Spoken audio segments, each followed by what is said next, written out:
being uh, good, is it good governance? Forbes, Husseini, Obina, the guys, everyone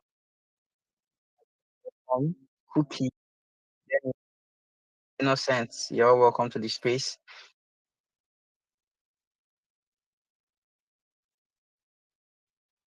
I retweet the space.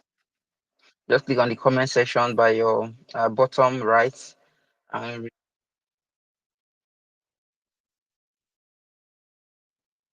retweet the space so that we can get others to join this topic tonight. So,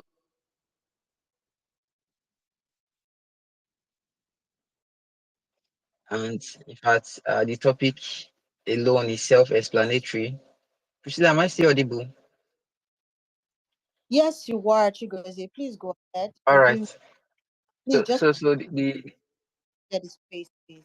Thank you, Chigozie. You have the floor. all right. So the topic alone is self-explanatory, and I'm sure every active citizen of Nigeria today don't need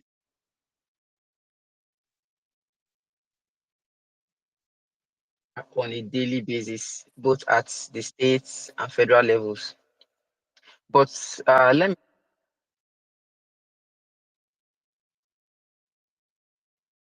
what executive of power means. So it can be an instance where those in positions of authority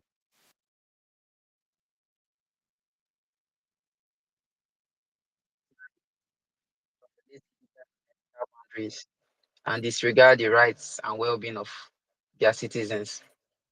This is a little breakdown of what executive abuse of power means. And we have about four types. Or we have let me just list three types of executive abuse of power. I think I'll start by saying political corruption. Then under political corruption, we all know what is going on today. We've seen the briberies, we've seen the embezzlements, we've seen misappropriation of funds.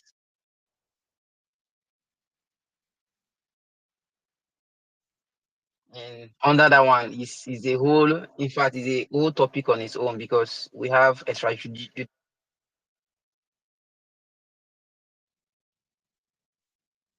tagging of the media. You know, we've seen what happened during answers of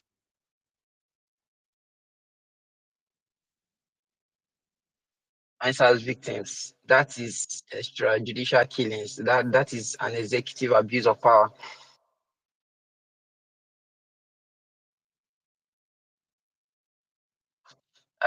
Mazin Amdekano is still under detention despite court granting him bail. We've seen of recent, we saw the one of the former CBN governor Emefiele, who was granted bail and still the DSS took custody of him.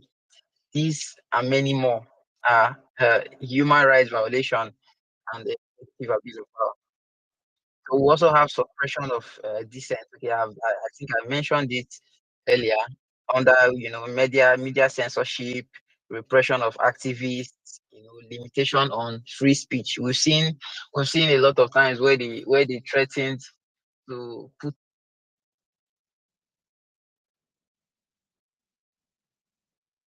It's really mind-boggling when you think about it. And the truth is this: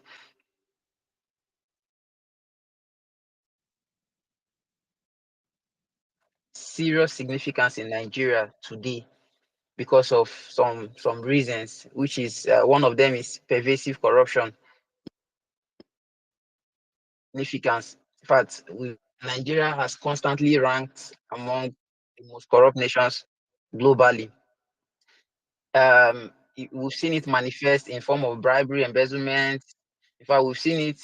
It has caused a lot of drain on our country's resources, which hinders our development.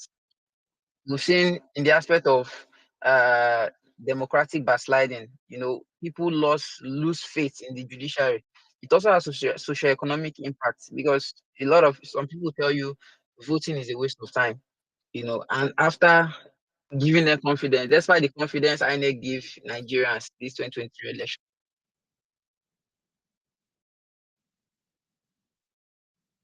will be still working as a free man, you know, and things like this, the impact on our uh,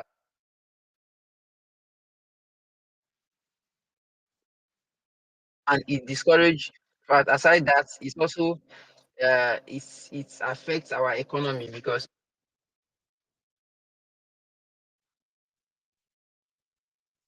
we can actually see and addressing this executive abuse of power is very very crucial for Nigeria's stability. It's very very crucial for economic development. It is very very crucial for the protection of citizens' rights. You know, it requires promoting transparency, accountability, and strengthening our democratic institutions, you know, to ensure more equitable and just society.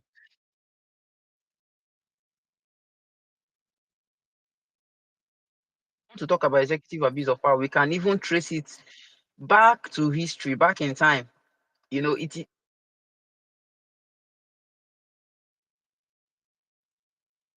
time from the time of Abacha in the 1993 to 1990. We saw how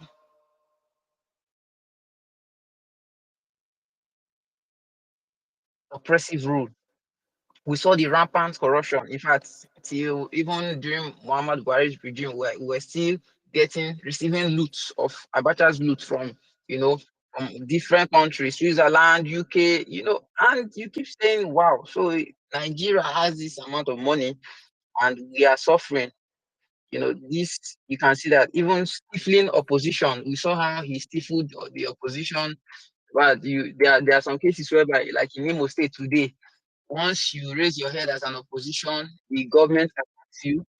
They either arrest you. In fact, just last week, a popular radio presenter was arrested from Sokwa. They called him on Sokwa, Mr. China. So he was arrested. Why? For speaking, you know, for speaking out. He just said, "Oh, how can the governor be protecting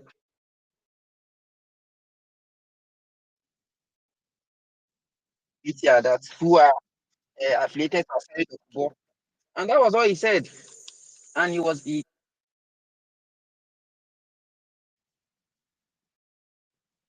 this is a clear executive abuse of power.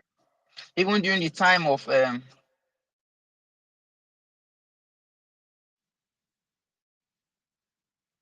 third term, you know, uh, and we know that there is a truth behind it, but he didn't succeed. But that was actually executive abuse of power. We even in Imo State we saw during Rochas Okrocha's time, his second term of when he was, you know, doing familiocracy, bringing in his family members, gave his sister commissioner of happiness, you know, different things, make his son-in-law chief of staff. I want to put him as governor.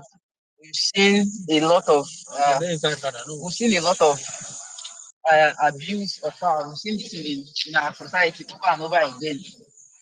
So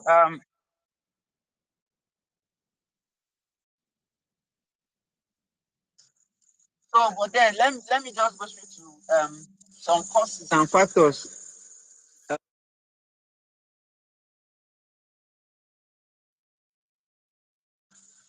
Lack of accountability is one, in fact, is one of the causes of executive abuse of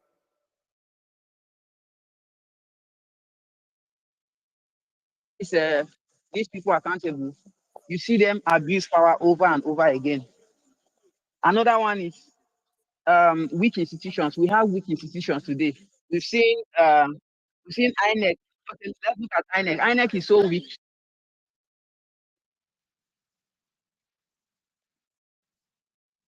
We saw the kind of election they conducted. That is, in fact, that gives room. It gives more. It enables executive abuse of power. But I don't want to talk about political patronage and nepotism. The nepotism in Nigeria today is too much. But so long as the government is favoring,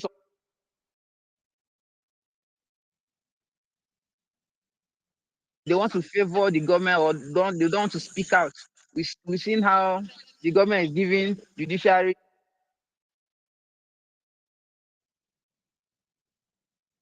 billionaire.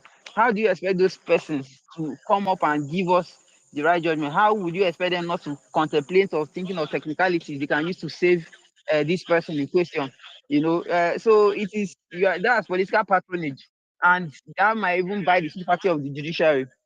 So also concentration of power causes this executive abuse of power.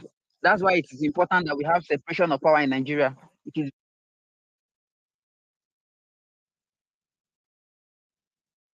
meant to strengthen the local government areas. We have local government that areas are not functioning. So it is very important that we strengthen it, restore local government autonomy in Nigeria. Let the local government functions. Let's have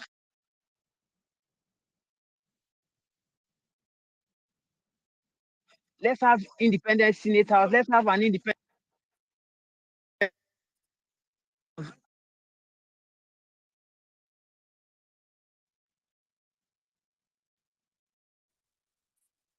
can we can end this executive abuse of power.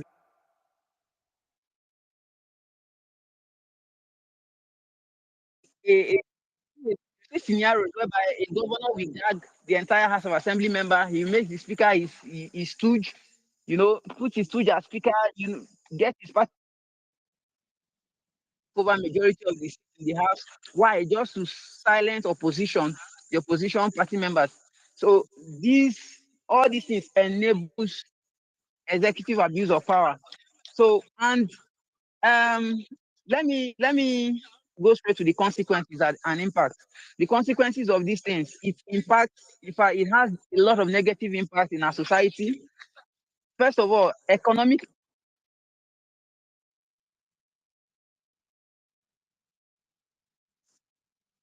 is so much on investment and development. It has implications to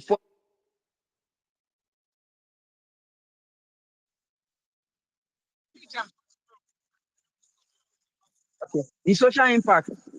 Sorry, Priscilla, can you still hear me? Am I audible? Yes, you are, because loud and All clear. right. All right. Okay. Okay, sorry. So I got distracted here. So I just wanted to confirm that I'm still audible. So I was talking about the societal effect. I think I've touched on the economic effect.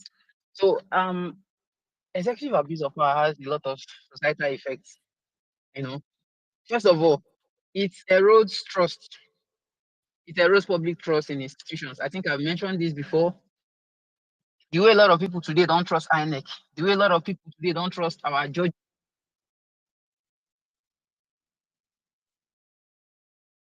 executive abuse of power. It causes social unrest and protests, insecurity,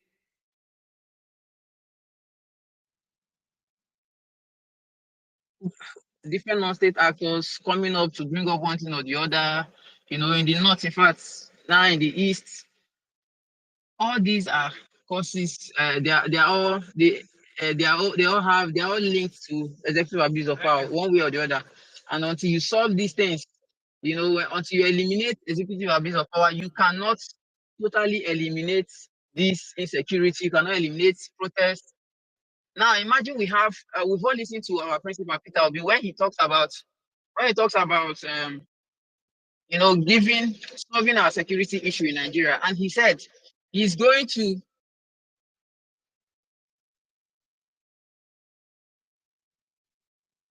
Now imagine we have an autonomous local government, and the local government chairman empowers is in charge of his security.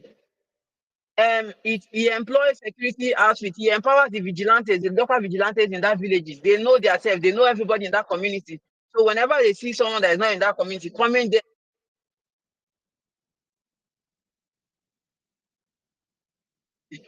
when there is strong security network in the grassroots, the killings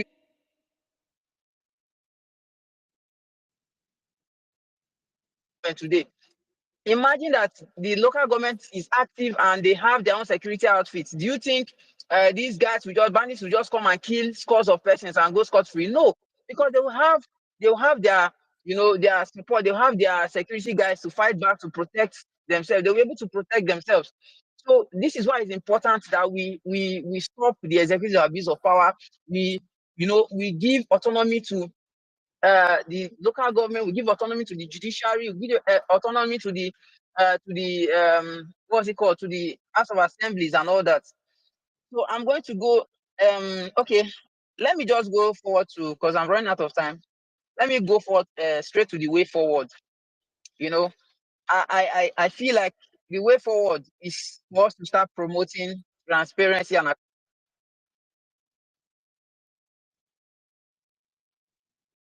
every one of us is doing. We are all here today using our data to discuss a way forward, discuss about what's happening,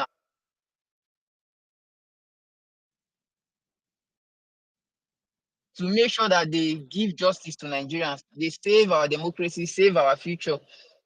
I love what we are doing. In fact, it's part of holding government accountable. We saw what happened recently, where FIFA said they will be paying our super Falcons. They will be paying them their monies individually. They will no longer pay it to the NFF. So you can see that people are speaking up. When we speak up, when we are active, we can find a way to eliminate these things. Now, that those monies that they call, those slashing of budget and funds of these players, it will not happen anymore.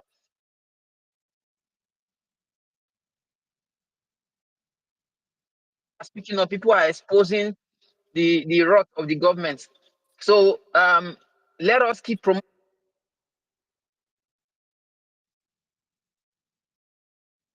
Let us hold our, not just our president, not just the senators, our House of Rep member, our House of Assembly,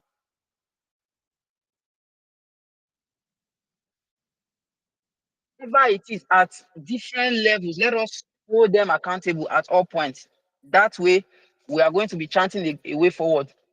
So it is also important that we strengthen anti-corruption measures in Nigeria. In fact, this one, I will not even want to dwell on this.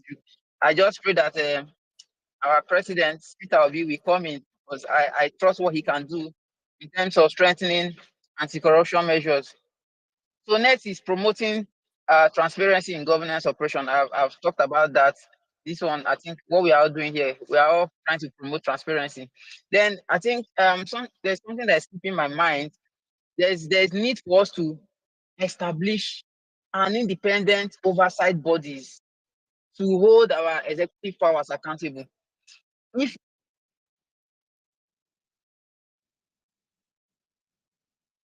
an independent oversight body that will keep watch on the governors, the presidents, is going to help a lot, because I tell you, we have our House of Assembly, our National Assembly members are meant to, like our House of Reps, they have what we call oversight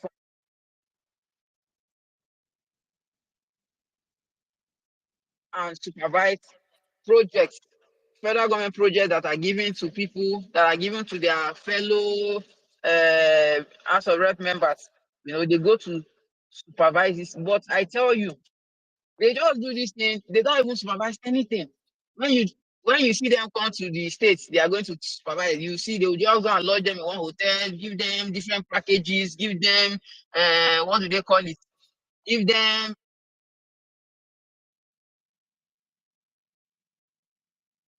the day they just go and they don't do anything, and they go back with envelopes. But then the project they came to supervise,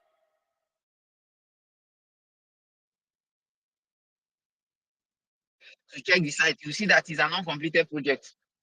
So if we can have a stronger institution that can hold these people, that can perform these oversight functions, it will help us a lot. So lastly, let me talk about strengthening democratic institutions. In fact, this one everybody knows. Look at it today. Mahmoud Yakubu is still there, still working as a free man. This man is about to go scot free. Anyway, I'm happy that some obedience have filed a class action against him and INEC, for them to give account of the 35 billion naira they used in conducting this election, and for Mahmoud to, for him to be prosecuted, because you can't just come and damage people's trust and go scot free. You can't just come and embezzle. See, the 35 billion naira Nigeria gave to him of taxpayers' money is not even That one is even separate from the over $50 million dollars this man got in donations from the US and from Europe.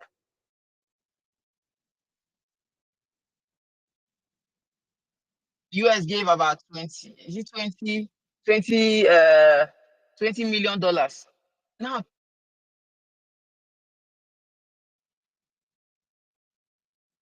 current election, and yet, despite all this money, where all this money?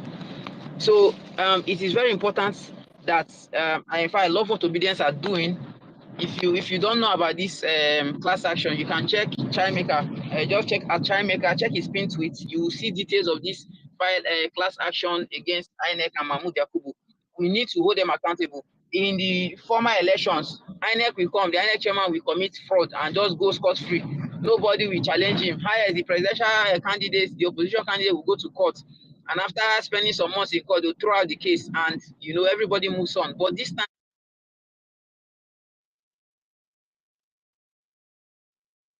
not going to drag Mahmoud. I will make sure Mahmoud doesn't go scot-free. Because even if they overturn the election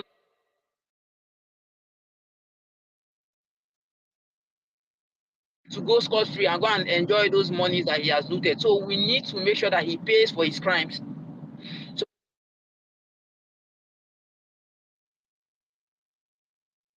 there's need for judicial independence. I've said this before.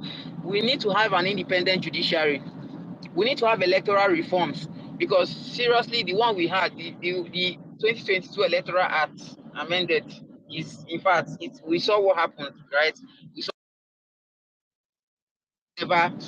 never, he never really performed why it was created or why it was amended. We didn't see the dividend of that act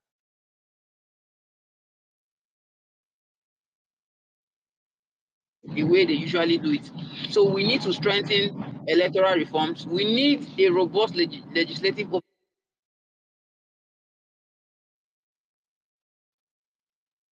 have an that will be checkmating our legislators.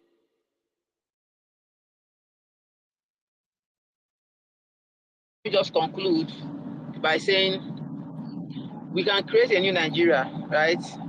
Where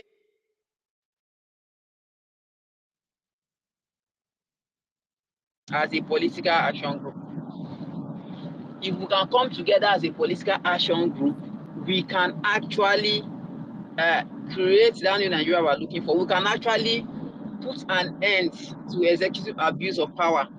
And how do we form a political action group? How do we make sure that we don't just come and scream, I am obedient, oh, I'm an active citizen, oh, I want a better Nigeria, oh, I want Nigeria to work for my children, I want Nigeria to work for me, and we just scream and tweet, we make our noise and we go back to sleep. It will not work that way. We need to be active. Just imagine for the first time in Nigeria history, just within 8 months, we were able to dismantle a lot of criminality, a lot of structure that has been there for over 40 years. We were able to scatter it, and we proved a point within 8 months of being active.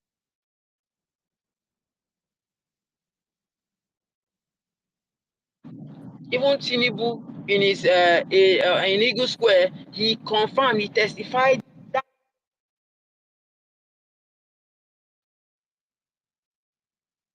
Now imagine if we can be this active for the next 4 years. Imagine if we can,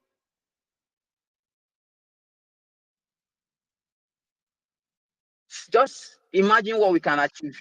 If we can achieve all this, if we can put in a president, if we can, defy the odds and make that change within 8 months. Now imagine if we don't all go back to sleep. I understand that the country is hard, everybody is gradually.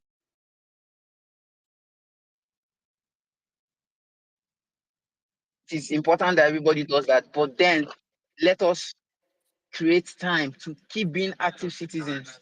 We need to create time to keep being active citizens, to keep coming here, to keep, putting our eyes on the judiciary, to keep being active in politics. That is why we have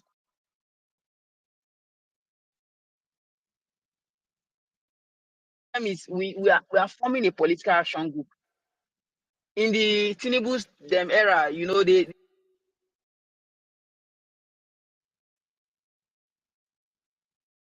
and restore democracy. This sham they call it democracy right now. So, but we need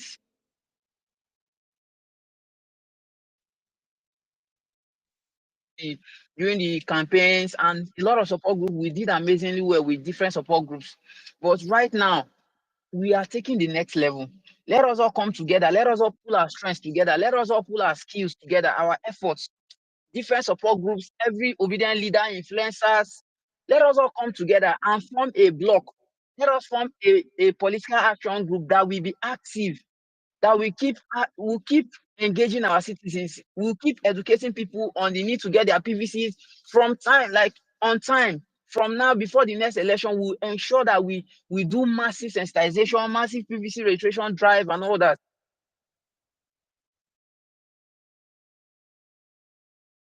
We are going to sweep the entire political landscape from the local government to the state house of assembly to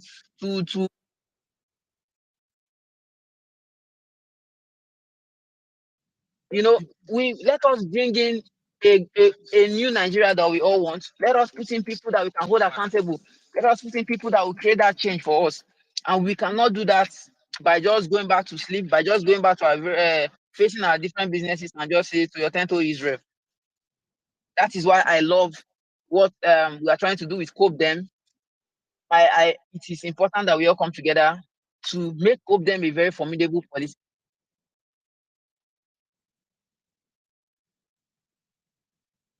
until we restore democracy, until we end put an end to executive abuse of power, until we restore stronger institutions, until we get our political reforms, until we get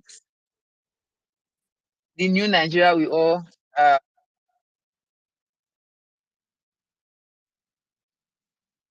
I'm here. If there's any question, I will be willing to answer or I'm willing to engage. So thank you very much for the opportunity to speak to you all. I will yield. Thank you.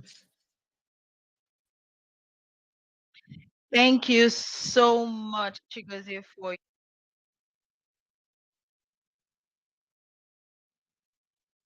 to ask questions or make comments. Please, please, please kindly keep that information. Write it down somewhere. Don't forget it so that you'd ask at the end of the day.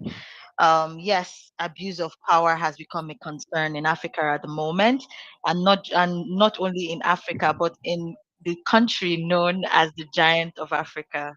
Well, I have some things I want to say about that, but then let's just leave it at that. Okay.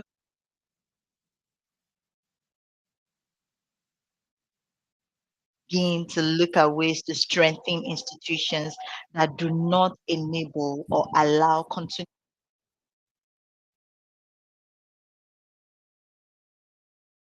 We stood up. Just like you said, cook them. I encourage everyone to begin to look at cook them, or be a part of cook them.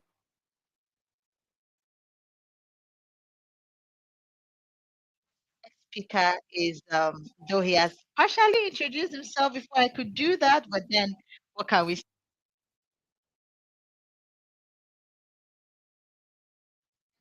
will be talking about threats to judiciary and democracy.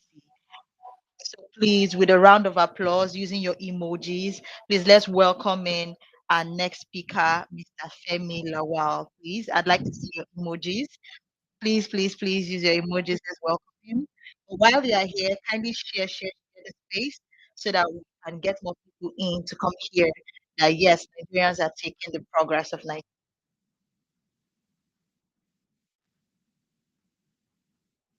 Just let's welcome our next speaker, Mr. Femi Lawal. Mr. Femi, you have the space.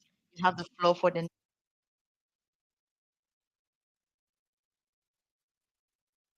Sister Coles. Thanks for being here. Chigoze, nice one. I feel your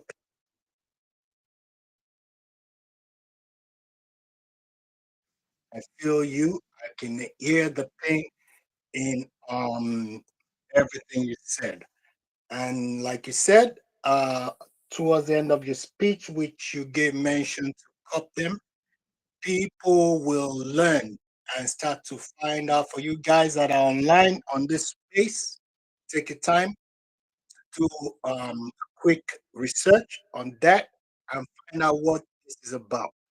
This is absolutely an essentiality for every obedient out here, which I'm sure you are. I thank all of you. I see my big brother here also. Agamazi, thank you. Welcome, my big brother. It's a pleasure to have you on board, and to all others that are on the space.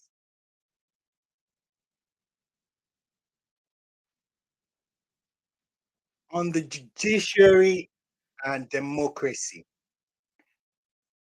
For any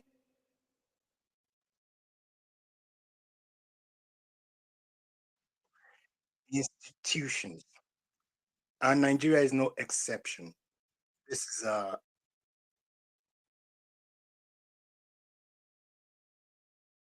Nigeria, as we see how things are now coming out. Nigeria faces several threats which could undermine the effectiveness of these two institutions. And if those two institutions do crash, as things are today, we can.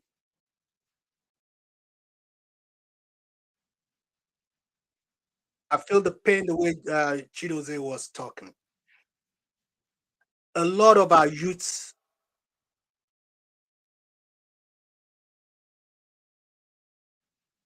there is no system. If there's a system, you can say this is what is wrong. There is no system.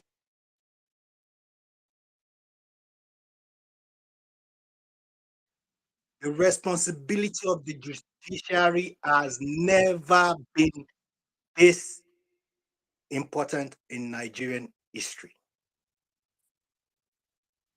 Corruption is one of the most significant threats to Nigeria's judiciary itself.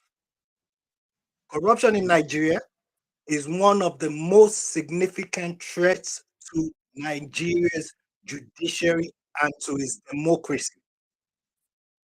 Corruption can erode trust in public institutions, which it has. It can hinder economical development, which it has. It can impede the delivery of essential public services, which has happened. We have nothing.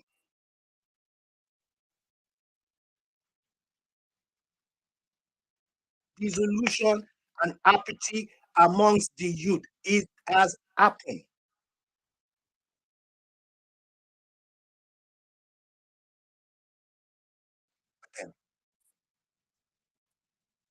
We cannot sugarcoat it.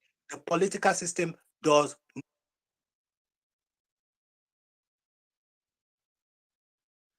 not Obi did for this nation.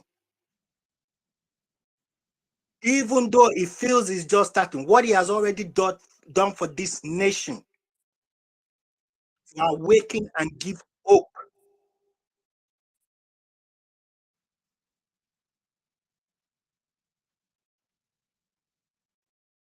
The sacrifices it has given.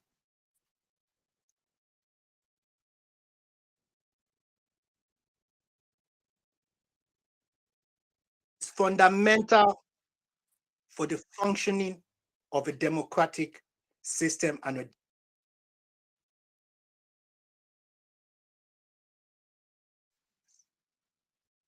of interference in the judicial system in Nigeria.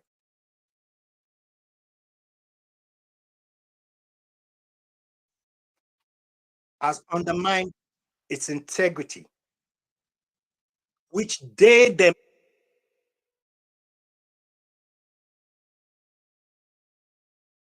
it has undermined their integrity, and it has undermined the rule of law in Nigeria. When politicians exert influence over the courts, it jeopardizes fair and impartial justice system. It jeopardizes fair and impartial justice system. By politicians being able to put their hands in it, things come out the way they should never come out. The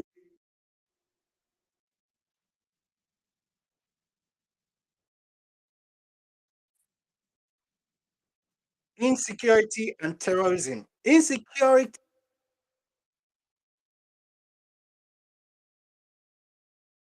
of certain groups, like the Boko Haram banditry all over the place, poses a significant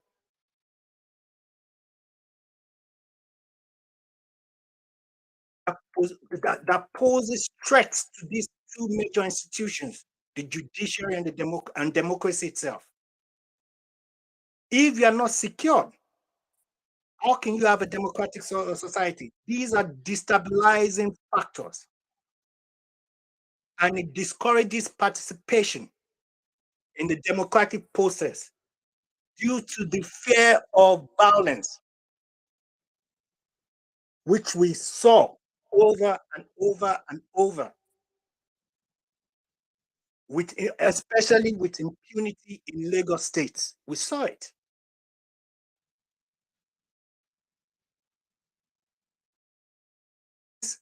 Means insufficient youth participation in politics. There's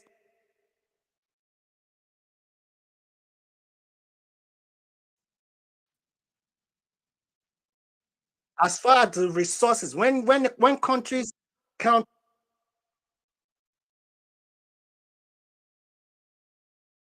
tell you Nigeria is on the forefront of resources when it comes to youth, intelligent, vibrant minds that have not been nurtured by a corrupt system. We want to blame them for trying to survive without giving them a means to survive.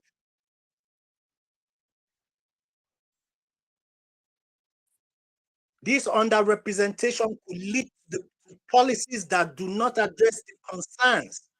So the victims become victimized by the system.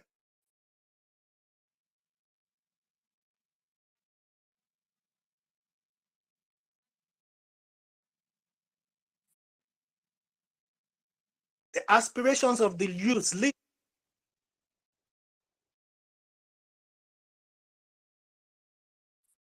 and they are disengaged from the political process.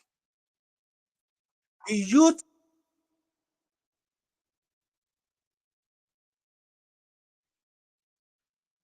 this is only 20% of what we have. Imagine if the other 80% also stood up. Even with the 20%, it was a landslide victory. So we still have 80% of the youth that are dormant.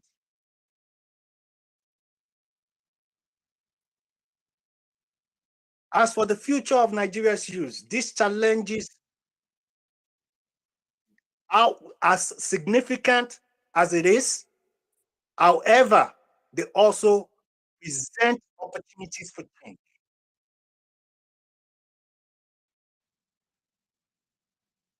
Not to complain. There's a positive side. Increased youth engagement is the biggest asset Nigeria has today. Youths have the potential to be a powerful force. They've shown it for change in Nigeria. And I'm going to say that word again, cut them. Don't forget that.